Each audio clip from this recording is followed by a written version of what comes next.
వేదాంశి చిన్న పాప పుట్టినరోజు సందర్భంగా వాళ్ళ తాతగారైనటువంటి రావులపల్లి ప్రసాదరావు గారు, అదేవిధంగా వారి ప్రతినిధి అరుణకుమారి గారి ప్రోత్సాహంతో లయన్స్ క్లబ్ వారి చేత ఇస్తున్నటువంటి ఈ కార్యక్రమానికి అతిథిలో వచ్చినటువంటి అందరికీ పేరు పేరున ధన్యవాదాలు. చేతికి ఏదైనా ముడిగంటితేనే మనం చీచి అనుకునే రోజులు, కానీ డెటాల్ పెట్టి కడిగే రోజులు. కానీ అటువంటి వారిని ఆదరించి ఈరోజు వారికి చీరలు, అదేవిధంగా రెయిన్ కోట్లు ఇవ్వడం అంటే నిజంగా అతను చేస్తున్నటువంటి కార్యక్రమానికి శిరస్సు వంచి పాదాభిందం చేయాల్సినటువంటి ఆవశ్యకత ఎంతైనా ఉంది.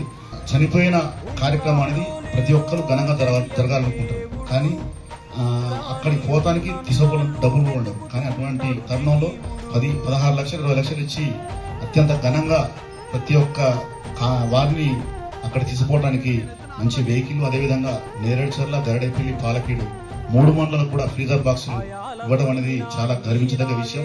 ఇంకా మున్ముందు అనేక కార్యక్రమాలు చేయాలని కోరుకుంటూ నాకు ఇచ్చినటువంటి ఈ సదావకాశానికి ప్రత్యేక ధన్యవాదాలు తెలియజేసుకుంటూ వారికి కూడా, వేదాంశికి కూడా ఇంకా వారి తాతగారి ఆశయాలతో ఇంకా ముందుకు కొనసాగాలని కోరుకుంటూ, నీ ఎదుటి వాడి కన్నీళ్లు తుడువగా చేయి రాదు నీకు, నీకెదురయ్యేటి అవరోధ సంద్రమును ఎవడు